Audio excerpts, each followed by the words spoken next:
పల్నాడు జిల్లా చిలకలూరిపేట పట్టణంలోని ఎన్టీఆర్ కాలనీ నందు తెలుగుదేశం పార్టీ రాష్ట్ర టీఎన్టీయూసీ ఉపాధ్యక్షుడు కంచర్ల శ్రీనివాసరావుని పలు ప్రజా సంఘాల నాయకులు, ఆర్టీసీ సంఘం నాయకులు కూడా నూతన సంవత్సర సందర్భంగా కంచర్ల శ్రీనివాసరావు గారి స్వగృహానికి విచ్చేసి నూతన సంవత్సర శుభాకాంక్షలు తెలిపారు.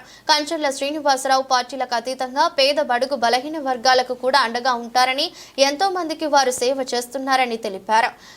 ఈ సందర్భంగా పలువురు గుర్తు చేసుకున్నారు. కంచర్ల శ్రీనివాసరావు మాట్లాడుతూ భవిష్యత్తులో ముందు కూడా 10 మందికి ఉపయోగపడేలా నేను సేవ చేసుకుంటారని, ఈ సందర్భంగా మాజీ మంత్రివర్యులు చిలకలూరిపేట శాసనసభ్యులు పతిపాటి పుల్లారావు గారికి కృతజ్ఞతలు తెలిపారు.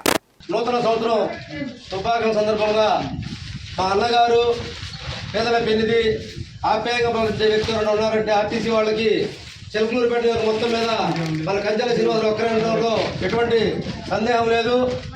ఈ సందర్భంగా అన్నగారిని గౌరవప్రదంగా హృదయపూర్వకంగా మా ఆత్మీయుడిగా మేమందరం ఈ రోజున వారి యొక్క నివాస గృహంలో కలవడం జరిగింది.